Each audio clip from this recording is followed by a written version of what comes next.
서울시장 보궐선거 야권의 후보 단일화가 과연 가능할 것인가 정치권의 초미의 관심입니다. 더불어민주당에 이어서 이번에는 계속해서 국민의힘으로 가보겠습니다. 네, 최형두 의원 나와 계십니다. 안녕하십니까? 네, 안녕하십니까? 네, 오늘 오전에 안철수 후보가 긴급 기자회견을 하면서 국민의힘의 안을 수용하겠다라고 했는데 오세훈 후보가 이후 기자회견을 통해서 안 후보가 어떤 안을 받아들인다는 건지 불투명하다 이런 이야기를 했습니다. 조금 이견을 보이는 것 같은데요.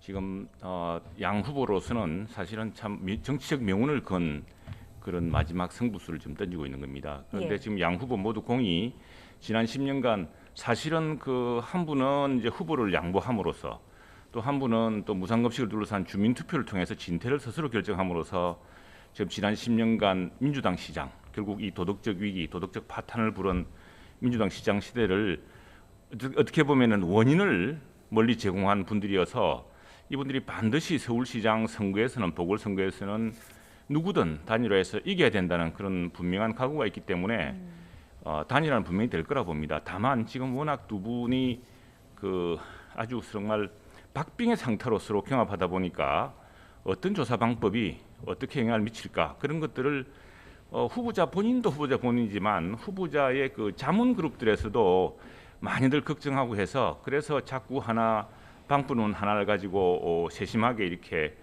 서로 따져보고 이런 것 같은데 결국에는 23일, 24일까지 단일화가 이루어질 것으로 보고 있습니다. 그만큼 두 후보 간의 단일화를 위한 심정이 절박하고 또 반드시 이번에 서울시장 선거에서 이겨야 된다라는 각오가 서로 대단합니다. 예. 자, 오세훈, 안철수 두 후보 단일화는 반드시 이루어진다라고 얘기를 하고는 있지만은 협상은 그렇게 쉽게 풀리는 것 같지는 않습니다. 지금 후보 단일화 실무 협상이 재개가 된 상태인가요? 네, 그건 항상 그 핫라인 열려 있다고 봐야 되고요. 계속 그 물밑으로 또 실무진 간에 또 실무 책임자 간에 또 후보 간에 서로 그런 교감이 있을 거라고 생각을 합니다. 그 네. 세세한 네. 내용은 저희 외부인으로서 다 알기는 어렵습니다만 예. 시일이 많이 남지 않았고 주말 내 어떤 물꼬를 터서 나 다음 주 초에 그리고 선거운동이 본격 시작되기 전에 분명한 단일화의 결과를 내놓아야 된다는 그런 강력한 국민적인 압박을 두 후보 진영에 모두 느끼고 있을 거라고 생각을 합니다. 예. 안철수 후보가 오전에 기자회견을 통해서는 오세훈 후보 또 그리고 김종인 비대위원장의 안을 받아들이겠다라고는 했지만은 그 구체적인 내용에 들어가서는 그 협상이 전혀 이루어지지 않는 것 같은데 지금 어떤 상황인지 좀 더 구체적으로 좀 얘기를 해주세요. 어떤 면에서 어떤 지금 파열음이 나고 있는 겁니까?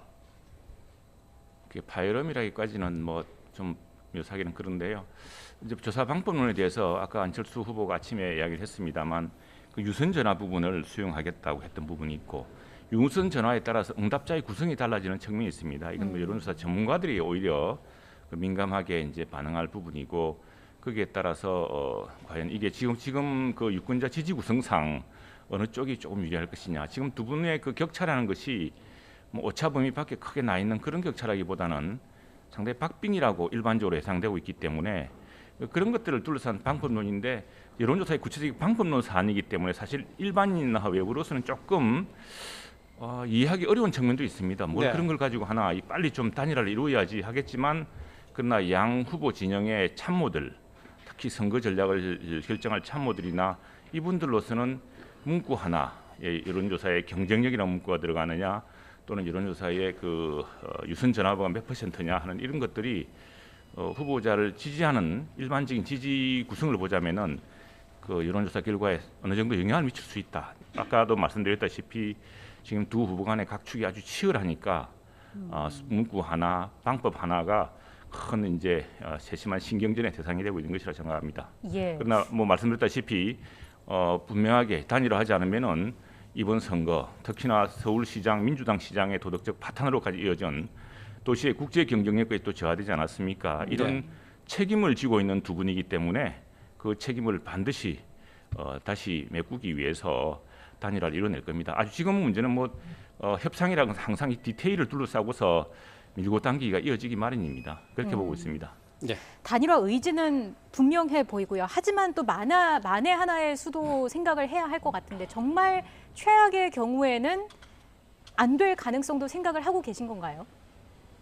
그런 생각을 하고 있지 않습니다. 우선에 아까도 말씀드렸다시피 지금 오세훈 후보나 안철수 국민의당 대표나 모두 다 두 분이 사실은 지금 민주당의 고 박원순 시장의 이 도덕적 파탄, 도덕적 위기, 또 도시 경쟁력의 후퇴를 부른 먼 원인 제공자들 아니겠습니까? 네. 한 분은 또 보궐선거를 이렇게 만들었던 무상급식이라는 큰 주제를 가지고 했지만 많은 사람들이 말렸는데 주민투표를 통해서 진퇴를 걸었던 그런 점이 있기 때문에 이 두 분들이 아마 느끼는 책임감은 우리 국민들이 생각하는 이상으로 굉장히 무겁고 정말 절박할 것입니다. 그런 점에서는 아마 우리 국민들이 믿어도 좋습니다. 두 분이 확실하게 단일화를 이루어낼 겁니다. 네.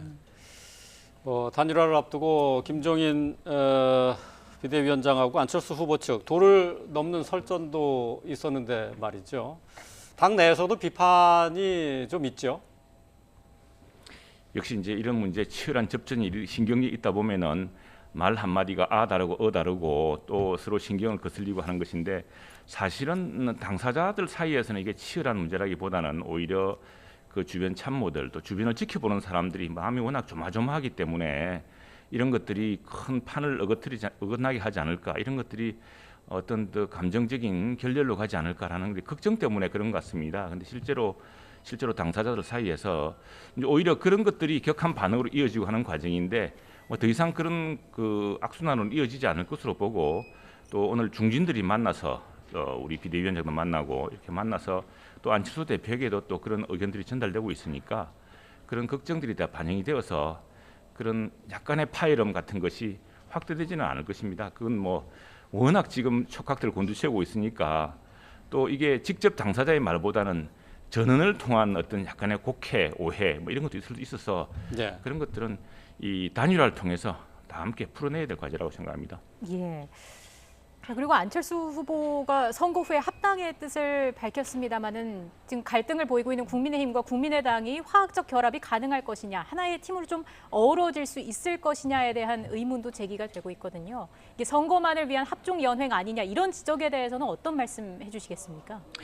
그렇지 않습니다. 최근에 저희들이 국정조사라든가 또는 법안 발의라든가 보면은 우리 김성원 원내수석과 권은희 국민의당 원내대표가 함께 나란히 제출한 적이 많습니다. 지금 문재인 정권, 문재인 민주당의 폭주와 이런 잘못된 정책으로 수많은 사람이 고통받고 있고, 이 고통받는다는 것에 대한 가장 큰 고통받는 유권자들의 지지가 모여 있는 그 지지 기반이 또 비슷하게 겹쳐 있습니다. 국민의당이 조금 더 중도적인 측면이 있겠습니다만 그런 지지정당들의 여러 같은 성원이 있기 때문에 반드시 이번에는 단일화를 이루고 그 합당을 이루어내라는 그런 열의도 또 높거든요. 거기다 국민의당은 지난번에 사실 총선 때 지역구 후보자를 내지 않았습니다. 이게 지역구 후보자를 내게 되면은 지역구마다 다 또 이렇게 이해관계가 얽혀 있어서 실제로 합당을 하더라도 합당 절차에서 그러면 지역구의 지역구를 어떻게 정리할 것인가 참 가장 큰 어려운 문제거든요. 그런데 네. 지금은 그런 문제가 없기 때문에, 그리고 대부분의 정강 정책이라든가 큰 정책의 고려를 같이 하고 있어서 실제로 각 정당의 지지자들이 원하는 방식으로 합당을 할 수 있는 조건은 충분히 무르익었다고 생각합니다. 자, 이번 선거에서 이제 국민들의 관심이 이제 부동산 쪽에 많이 쏠려 있는데 말이죠. 앞서서 민주당 쪽의 얘기를 들어봤습니다만은 특검을 합의하지 않았습니까? 이 특검에 민주당은 지금 이명박 박근혜 정부 시절의 부동산 개발까지 들여다봐야 된다라고 얘기를 하고 있는데 어떤 입장을 갖고 계세요? 자, 지금 비유컨대 이런 것입니다. 지금 큰 도둑대가 들켰습니다. 그래서 도둑들이 지금 막 공공개발 정보를 이용해서 부당한 수익을 얻어가고, 그다음에 그 수많은 사람들이 집값과 전세 대란으로 고통받고 있는 사이에 그 공공개발 정보를 이용해서 막대한 부를 얻으려는 사람들이 있었습니다. 그건 민주당 의원들도 있고, 민주당의 지방자치단체 의원들, 지방자치단체장 그 가족들, 그리고 LH 같은 공기업의 임직원들이 있었습니다. 지금 그런 도둑들의 잔치가 벌어지고 있습니다. 그 잔치를 빨리 수사해서 빨리 정말 폐가 망신할 정도의 응징을 해야 된다는 것이 국민적인 요구인데, 지금 민주당은 갑자기 여기서 이 도둑들을 잡아야 되는데 그 도둑대에 대해서는 자꾸 이게 눈을 돌리면서 보이지 않는 저 도둑 잡자고 지금 자꾸 이야기하고 있는 꼴입니다.